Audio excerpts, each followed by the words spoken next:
Ne kadar güzel. Çok tatlıymış. Hikayesine bayıldım. Girince alışıyorsun. Göz bebeklerim dondu. Burnum dondu. Dudaklarımı hissetmiyorum. Düştü çocuk. Gittiğimiz yer çok fazla bilinen bir yer değil. Aladağların şelalelerini hatırlattı. Harika. Marketlerden parayla aldığımız su dolusu. Çok güzel. Bu adam o zaman buranın adağı oluyor. Manzarası da çok güzelmiş. Burası bir cevher ya.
Ağzımdan duman çıkıyor resmen. Böyle bir soğuk.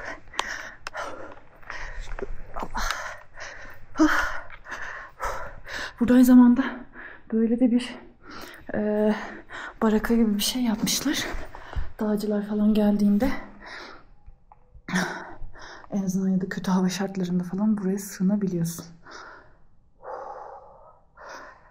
Gençleştim resmen. Bu kadar mı fark eder? Çok iyi. Bu göl onların hac yeriymiş yani. Ya bura değil, tüm gölleri ziyaret ediyorlar yalnız. Öyle mi? Ha, kurbanı burada kesiyorlar. Buranın arkasında Sarak Göl var. Hı hı. Bir de bu arkada yine bu kuru göl. Şurada yine göl var. Şu hemen şu sisin öbür yüzü. 4 tane dolu göl var böyle. Peki burayı kutsal adetmelerinin nedenini biliyor musun abi? Kırklar. Şehitlik yani. Ana. Şaka. Ya bir şey yok Allah'a şükür. Aleviler için dua ve Doğa bir yer yani çok onların inancında çok böyle bir faydalı bir yer. Kırklar Tepesi Tam şu zirve. Oranın hikayesini biliyor musun? Kırklar işte orada bir şehitlik tarafından artık neyin nesi bu kadarını bilemiyorum. Adı Kırklar olarak geçiyor. Zamanında ne oldu ne geçti işte bir şehit olmasa Kırklar demezler buraya zaten. Öyle bir şey var boş değil yani. Mescit gibi bir şey var böyle. Burası tabi Doğan'ın şeyinde. Var mı orada bir yapı? Var yapı var. Taştan çevrilme böyle bir yapı var. Gelen giden işte bir şeyler asıyor, bir dualar yapıyor. Kimi diyor Allah'a şükür orada bir fayda gördüm. Kim ne bileyim ben ki hangine inanacağım. Tırmanarak mı çıkıyorlar? Yok be ha şöyle şu yoldan var yavaş sırta çıkıyor. Bunlar geçen de çıktılar. Aleviler 40-50 kişi vardı karı erkek. Şuradan geri döndü. Gidemediler. Çıkamadım. Oraları ziyaret ediyorlar. Yani Ümriye gider gibi veya şeye gider gibi böyle bir şey. yani buranın göl olmaktan fazla hikayesi var. Evet. He. Mi? Bura Aksu köyünün yaylası. Hayvanlar buraya kadar geliyor. Buralarda otluyor akşama kadar. Saat 5'ten sonra gerisi geriye eve iniyor. Burada da birkaç gün kalacağız zaten gideceğiz aşağıya. Öyle mi? Bitti mi artık sezon sonu Sezon geldi? bitti. Okul açıldı mı bizim sezonumuz bozuluyor artık. Ho. Şimdi dönüyoruz. Bakalım. Şimdi birazdan çok dik bir rampa inişi olacak bu sefer. Sis geliyor gidiyor. Ben de buz gibiyim şu anda.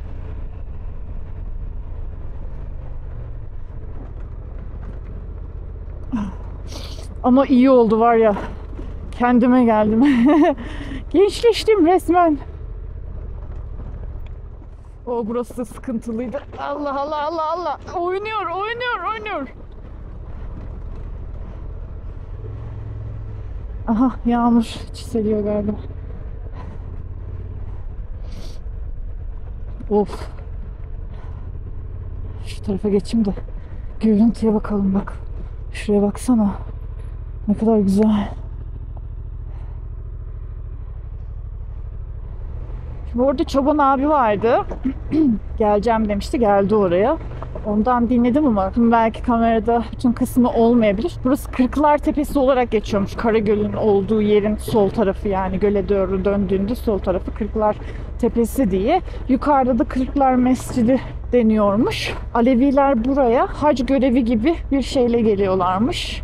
Aynı zamanda başka bir hikaye de anlattı. Burada zamanında yine öyle bir şey için gelmişler. Adak adayıp işte kurban kesiyorlarmış mesela. 4-5 kişi bir grup buraya gelmiş zamanında. Kurban kesip şey yapmışlar. Aşağıda gölün kenarında. Bir tanesi adamı bırakmışlar orada. Demişler ki sen işte bunu pişir, dur biz yukarıya tepeye çıkalım. Hani hac görevini yerine getirelim diye. O bir kişi aşağıda kalmış yemekleri pişiriyorken diğerleri yukarı çıkmış. Aşağıda kalan adam işte koymuş etmiş pişiyor.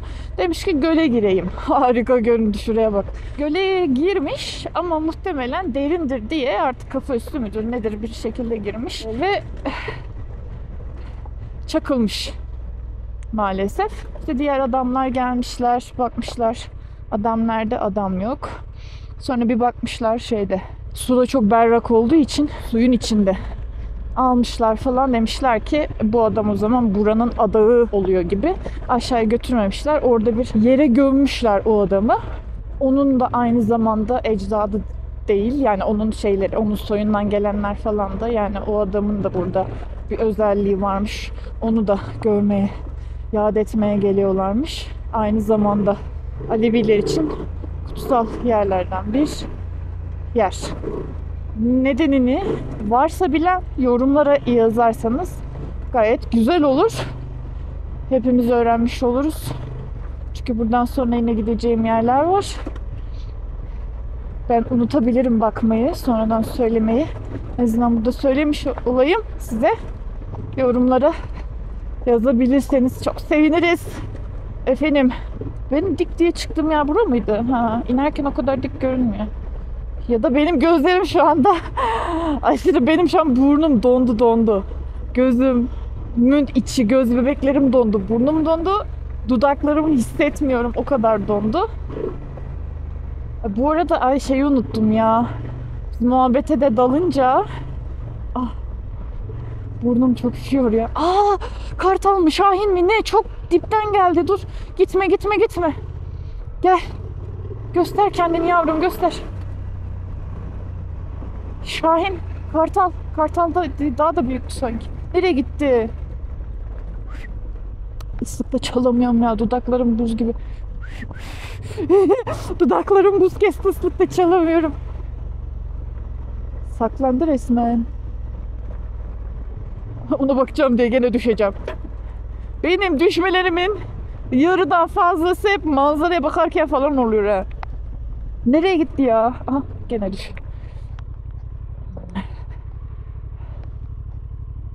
Yok. Kayboldu resmen. Ama ne kadar yakın uçuyordu. Çok yakın uçuyordu. Ne diyordum? Her şey diyecektim ya. Videonun başına söylemiştim ya. Emrullah Bey gelecek diye. Emrullah Bey geldi. Biz yukarıda muhabbete dalınca bir de şimdi farklı yerlere de gideceğiz. Emrullah Bey kendisini daha net, güzel bir şekilde tanıtır zaten. Şimdi aşağıya doğru indiğimiz bir yerde muhabbet ederiz. Merkeze doğru ineceğiz ama merkeze doğru inerken de hatırlarsanız travertene gitmiştik de çok cumartesi günüydü, çok kalabalıktı. O yüzden ben oradan sonra Mavi Göl'e ve şelaleye de uğrayacaktım ama uğramamıştım, o yüzden çok kalabalık olduğu için. Hafta içi Kümbetten inerken demiştim. Şimdi kendisi zaten Giresun'un her yerine hakim. O yüzden soğuk. Onunla beraber giderken şimdi yolumuzun üzerinde olacak merkeze doğru inerken. O da geliyor arkada. Muhtemelen yol üzerinde Mavi Göl'e ve şelaleye de uğrayacağız. Şelalenin kuzu alan mı? Şelalenin ismini karıştırıyorum hep de.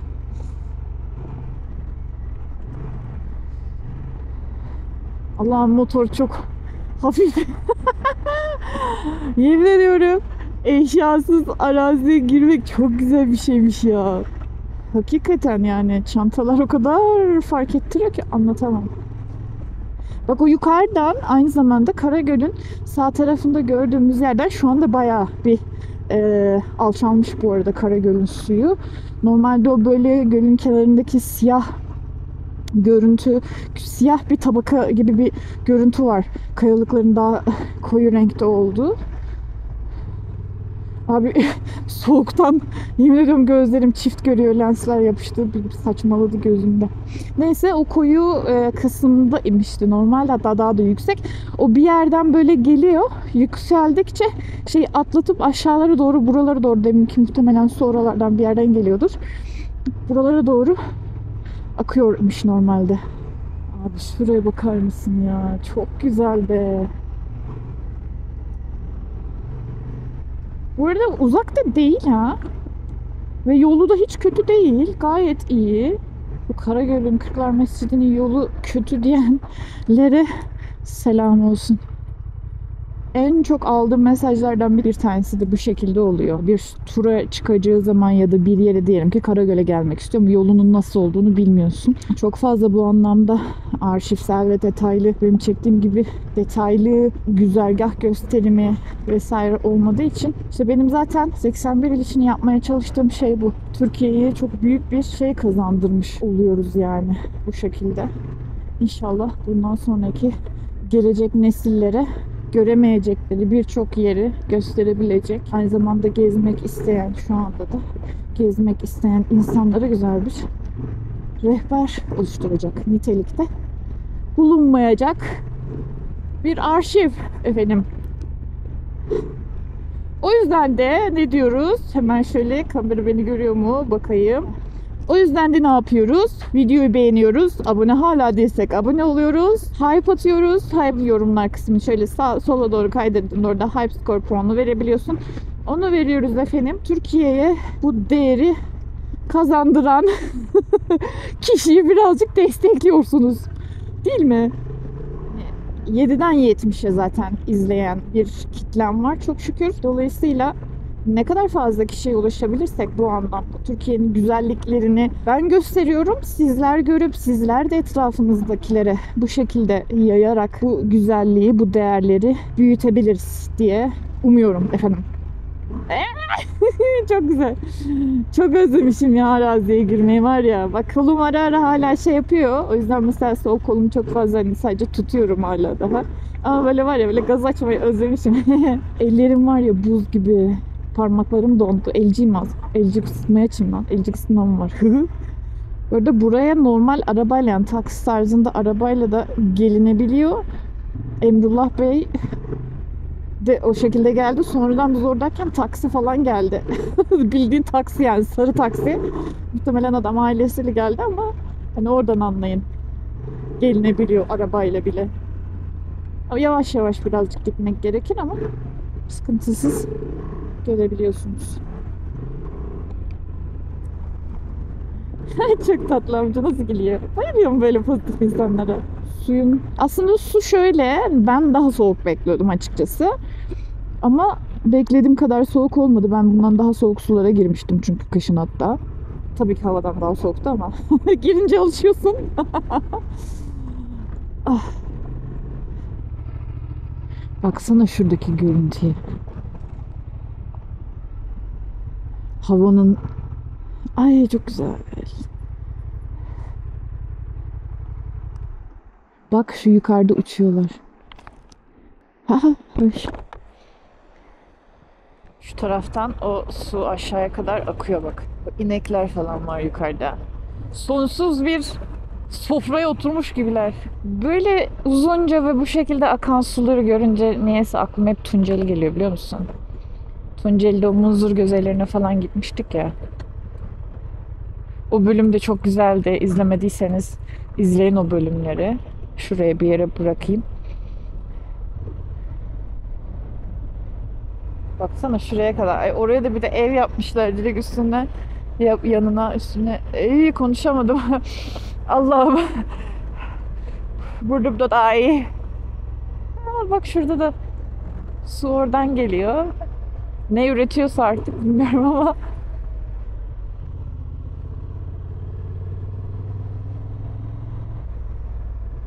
İyi şeyde akıyor su. Bütün işte Gürcistan'ın, Giresun'un suyu buralardan karşılanıyormuş.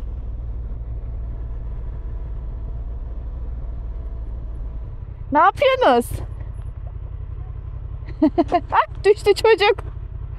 Bay bay. Konuşaları yok çok.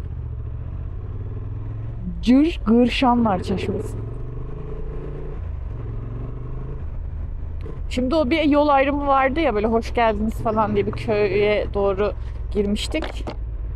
Oraya kadar sanırım, biz nereden? Şuradan geldik. Oraya kadar geri döneceğiz.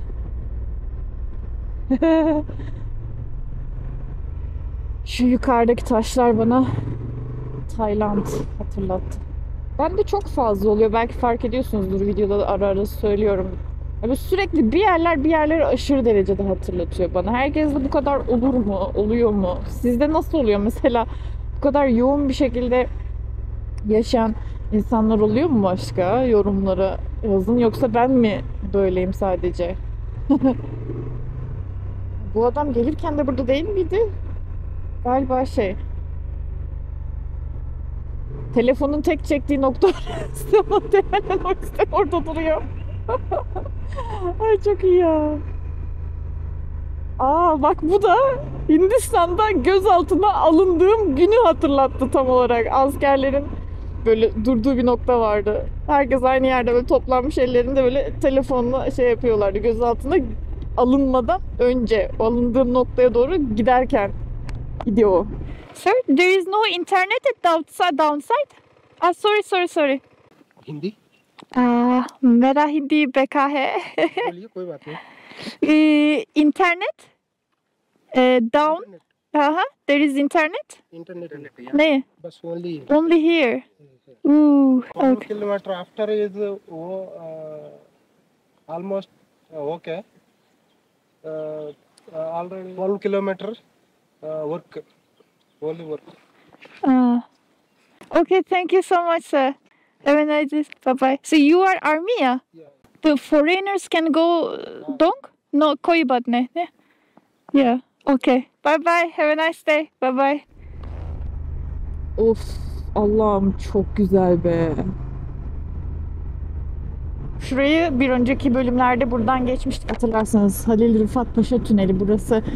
Elle açılan bir tünel. Tekrardan söylemiş olayım. Sivas valisi o dönemin gidemediğin yer senin değildir diyerek o sözle çok meşhurmuş. Bu yol buraya kadar geliyor. O yol buraya kadar geliyor ama arayı bağlayabilen bir yol yok yani. Sivas ile Giresun arasına. Elle de olsa bir at arabasının geçebileceği büyüklükte bir şekilde el ile açılıyor o tünel.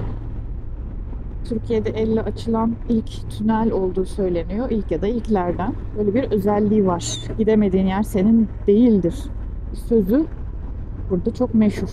Adil abi var orada durduğumuz. Bir önceki bölümde izlemediyseniz o bölümü de izleyin isterim yani. Çok da güzel, böyle canlı gönülden. Sabahın 6.30'da diyor, ben diyor burada çayı koyuyorum. Yani kargalar uyanmadan burada benim diyor çayım hazır. Ve parayla falan da derdi yok. Canlı gönülden böyle buraya tanıtayım insanlara, böyle güzel bir anı bırakma derdinde olan güzel bir abimiz sağ olsun. Şimdi Mavi Göl'ün oraya doğru gidiyoruz. Evet, şimdi Mavi Göl'e geldik. Bir anda Emrullah Bey size tanıtacağım diyordum. Emrullah Bey'le şimdi küçük bir şöyle tanıştırmış olayım Emrullah Bey'i. Merhaba Salih. Merhabalar. Hoş geldin. Hoş bulduk. Siz kendinizi daha iyi tanıtırsanız ben öyle... Herkese merhaba. Ben Emrullah Hızarcıoğlu, Turizm Altyapı Birliği Müdürüyüm. Kısa da GİVTAP. Şehrimizin tanıtımında da çok büyük aktif rol alıyoruz. Evet. Şimdi burada Mavi Göl'ü göstereceğiz. Burası halk arasında göl olarak alınıyor. Yani Göl. gökten geliyor, rengini gökten aldığını ifade eden. Masmavi bir göl Masmavi aslında bir değil göl. mi? Evet. Mavi Göl turkuaz renginde sodalı su. Her yıl buraya 500'ün üzerinde ziyaretçisini ağırlıyor. Milli Parklar tarafından da koruma altına alınan bir bölge. Spesifik bir alan, özel bir kesinlikle alan. korunması Yani gereken Karadeniz'in alanlardan biri. o yeşili içerisinde böyle masmavi gök gibi bir akan Nazar özel- boncuğu gibi Evet çok değil güzel mi? bir bölge. Travertenler tarafı, Gök Mavi Göl. travertenlerinden sonra Mavi Göl. Hatta ikisi arasında güzel bir proje de gelişiyor. Şimdi Beyazdan Mavi'ye yolculuk projesi başlıyor. İnşallah bir dahaki gelmemizde de oradan İnşallah orayı buraya da- yürüyeceğiz ve rotayı göstereceğiz herkese. Tamam, güzel. O zaman şöyle şu maviliği bir Evet. gösterelim. Nasıl ama mavilik? Mizahi olarak yaptım aslında. Buranın normal görüntüsü gerçekten masmavi. Hatta birkaç gün önce travertenlere gittiğimiz zaman ben buradan geçerken hafifçe baktığımda gerçekten masmavi bir görüntü vardı. Fakat şu anda yaklaşık 3-4 gündür falan buralarda aşırı derecede bir yağmur söz konusu maalesef. Dolayısıyla o yağmur sularının karıştırılmış olduğu bir renge bürünmüş şu anda. Fakat şöyle yapabiliriz. Buranın drone gerçek normal halinin drone görüntüleri varsa ben şu anda drone'u getirdim ama drone çekmeyeyim. O halini gösterelim. Tabii paylaşacağız. Hani yağmurlu olduktan sonra bir gün böyle sürüyor. Bir gün sonrasında yine eski rengini alıyor. Yağmurdan sonraki ilk gün olduğu için maalesef böyle bir görüntü var. O zaman sizi drone görüntüleriyle baş başa bırakalım. O mavi berraklığı. Evet. Orada- Mavi halini göstereceğiz. Aynen.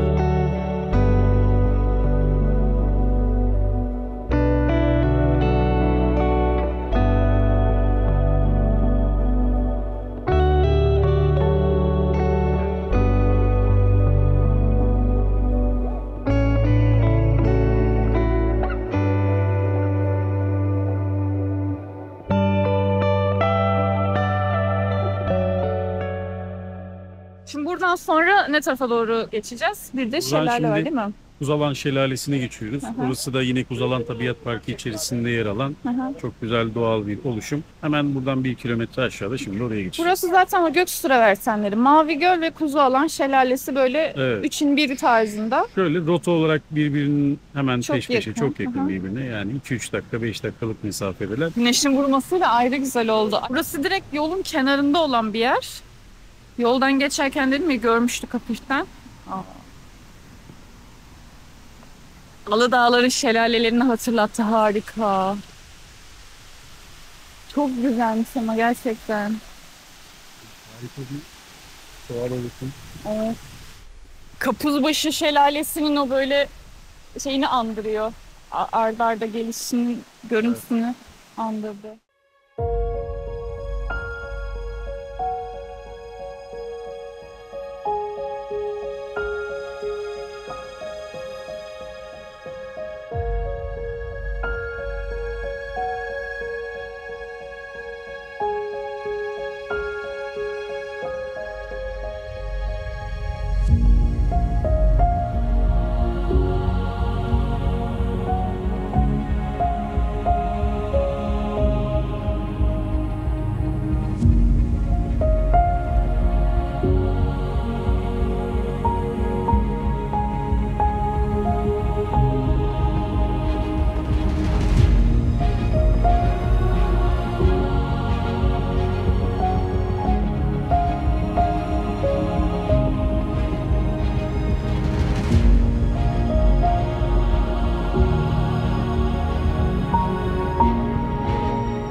Enfes değil miydi ya şelale? Oo. Bana orası Kapuzbaşı'nı hatırlattı mesela. Şu güzelliği var. O bölümü izlemediyseniz izleyin bence. Efsane bir alandı yani. Kapuzbaşı için olsun, birçok şelale için aslında birçok güzel yer için çok fazla yol gitmen gerekiyor. İçerilere falan girmen gerekiyor. Ama orası resmen direkt yolun üzerinde yani ana yolun üzerinde bir de düşün. O yüzden ayrı bir değerli bence. Yol kenarı direkt böyle bir manzaram var yani. Çok güzel. Bu şu anda da gittiğimiz yer çok fazla bilinen bir yer değil. Böyle gidişi bir 20 dakika falan sürüyormuş. 15-20 dakika.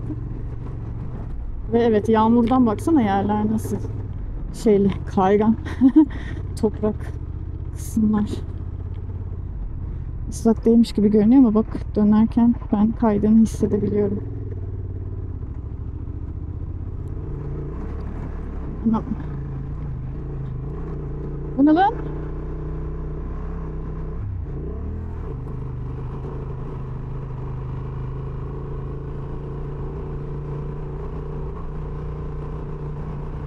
Power'ımı çok arttırdım ben ayarında ya.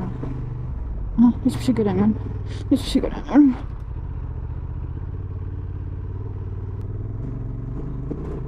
Kiralık dağ evi varmış.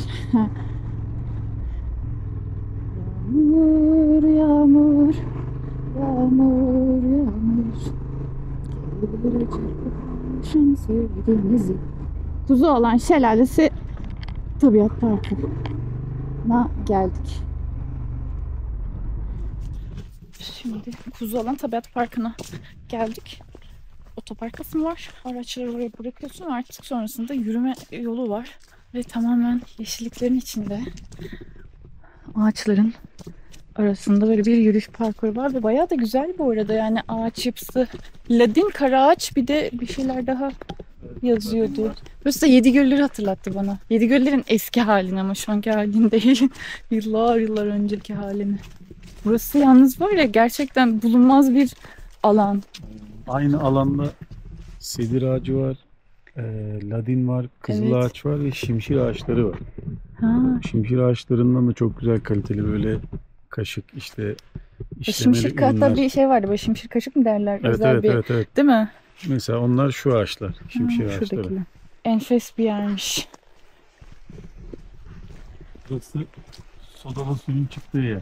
Hmm. Doğal mineralli sodalı su. Akıyor mu şu anda? Evet ama alttan akıyor. Tadını merak ediyorum ben, çünkü geçen hatırlıyorsunuz videoda bir yerde sodalı su diye içtim. Kükürtlü çıktı. Ha, Tadı çok kötüydü. Burada ayrı bir noktada Yanlış yerde içmişim ama. kükürtlü su da var. Yani 3 farklı suyun çıktığı bir alandayız. Hmm. Şu anda sodalı suyun çıktığı Evet. noktadayız. Hiç böyle turunculaşma falan burada yok mesela. Hmm. Soft, güzel bir sodalı su değil mi? Evet. Benim içtiğimle alakası yok ya. Ben yanlış yerde içmişim. O sefer de çok kötüydü. Marketlerden parayla Evet. aldığımız sodalı su. Bildiğin aynen. Burada Çok güzel. Burası bir cevher ya. anıt kayın ağacı var tam arkamızda. Ha, şurası kalın olan değil mi? Altın alınmış. Bayağı gidiyor. Ben Giresun'da olsam ayda minimum bir sefer buraya gelirim ya. Hafta sonu şurada kamp atmaya falan. Yani buraya baktığımda Nefes. el değmemiş bir orman burası. Kesinlikle. Dokunulmamış. Aynen. Yani kendisi düşen ağaç bile yeniden Evet. orada tutulmuş duruyor. Evet. Baksana şuradaki. Harika bir nokta. Şöyle bir çiçek bulduk. Vargit Bunu- çiçeği. Vargit çiçeği. Bir Bu artık yazın bittiğini, sonbaharın ve kışa doğru yaklaştığımızı belirtisi olan vargit çiçekleri bu mevsimlerde açmaya başlar. Artık bu çiçekleri gören yaylacılar da yaylacılığın, yayla sezonunun bittiğini, yavaş yavaş toparlanması gerektiğini ve şehre dönmesi gerektiğini anlar. ismi oradan geliyor o zaman. Evet. Vargit çiçeği. İlkbaharda da Artık- vargel olarak açıyor. Öyle mi? Evet, beyaz Aynı renkte. çiçek. Ha. Beyaz renkli Ay, vargel çok tatlı hikayesi var. yaylaya gel olarak yöre Vargel, halkı bunu vargel. evet, nitelendirir. Şimdi bunlar vargit çiçeği artık aşağıya Yavaş dön, yavaş. kente, evine köyüne geri dön mesajını veriyor. Ay, çok güzelmiş yalnız. İsmi de oradan. Vargit Vargit, çiçeği vargel. deyince ben Allah Allah dedim, hani biraz garipliğime alışırız böyle değişik isimlere ama çok tatlıymış. Hikayesine bayıldım. Şimdi Kükürtlü tarafa mı geçiyoruz? Kürtlü sudan önce travertenlerin olduğu çok büyük bir oluşum var. Şu anda oraya Ha, geçiyoruz. doğal olan Evet, kısım. doğal oluşum. Burası tamamen doğal oluşum değil mi? Burası tamamen doğal oluşum. Yukarıdan sodalı su, mineralli su çıkıyor. Bu şekilde az önceki geldiğimiz Kuzalan Şelalesi'ne giden su. Buradan doğuyor, oradan dökülüyor. Aa, şelalenin suyu Evet, buradan evet, yani. evet. Aa, çok güzel. Harika bir oluşum. Zaten Çok da kendisi- büyük bir alanı kaplıyor. Yani bu alan yürüyüş rotası var hemen sağ taraftan ormanın içerisinden. Şelalenin biraz daha yukarısına kadar bu şekilde zaman zaman böyle tortulu, zaman zaman suyun aktığı çok güzel bölge. Doğal bir oluşum. Yani sağ tarafta bir noktada kükürtlü su da var. Burada 3 tane o zaman geldiğimizde görecek yer var. Sodalı su, bu traverten gibi Evet, olan yer. traverten alanı Bir de ve o zaman kükürtlü su kükürtlü doğan su. yer. Kükürtlü Ha, suyun burası- doğduğu yer. Hakikaten güzel. Göksu'ya gittiğim zaman onun kaygan olabileceğini düşünmüştüm ama değil. Şunlar böyle beyaz beyaz. Çok ilginç. Mesela bu beyaz ne biliyorsun? Şurada bak dalgalanma oluşmuş. Daha sonra dalgalanmadan tutunmuş. Sonra tekrardan üzerine yeni tortu oluşturmuş. Evet. Uzaktan da baktığımda şöyle bir şey. Kar yağdığında çok güzel kayılır burada. Oo, manzarası da çok güzelmiş. Karadeniz zaten kafanı nereye çevirsen çok güzel manzarası var. Harika. Karşı tarafta da göküs travertenleri var. Tam o Ha, karşı taraftaki şurası. alan Evet. göküs travertenleri. Oradan buraya geldik. Evet. Buradan oraya Evet. kadar akıyor. Orada da aynı Evet, zamanda evet. oluşturuyor. Harika. Şimdi biz bayağı ileriye kadar gittik aslında galiba ama Evet, uzun son bir yürüyüş yaptık. evet çok güzel el değmemiş bir ormanın içerisinde yürüyorsun. Son bir dediğimiz yer vardı. Kükürtlü Kürklüsü su. olan yere gidemedik. Evet, çünkü Günü benim batırdık.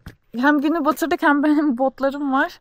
Bunlarla yürümek gerçekten zor oluyor. O yüzden Evet. buraya aslında böyle tamamıyla bütün hani gününü ayırıp çok güzel bir yürüyüş Bir günlük parkuru rota. varmış çünkü. Tahmini olarak %40'ını gezdik. Subasar ormanları, yine şelaleler ve göller var ormanın içerisinde. Hı hı. Bir dahaki turumuzda bir günlük rota yapacağız burada. İnşallah. Güzel bir Ayarlamak destinasyon gerekiyor. yapacağız, Evet. O yüzden bugün o kısmı sadece göremek. Onu da belki işte dediğimiz gibi başka bir gün inşallah yaparız. O zaman çok teşekkür ediyorum. Evet, Her rica şey ederim. için, mimarlık teşekkür ederim. için. Güzel bir gün oldu. Gün Aynen. olmuştur, evet. Özellikle çok da güzel bir yerde bitirmiş olduk. Evet. Teşekkür Giresun'un en ederim. güzel rotalarından ve kimsenin bilmediği, yani çok az Evet. kişinin bildiği Bak bir kimse rota. yok mesela. O yüzden buraya gerçekten gelin. Değil mi? Gelsinler Evet, yani. gelmeliler. Yani Daha doğrusu doğayı sevenler ve doğaya saygı duyanların Evet, kesinlikle. böyle özellikle rotalarına eklemeleri gerektiğini düşünüyorum. kesinlikle. Demin onu konuştuk da hani herkes de gelmesin ama kıymetini bilecek olanlar Evet, gelsin evet, değil mi? Kesinlikle. Çünkü böyle korunması gereken bir yer. Kesinlikle evet.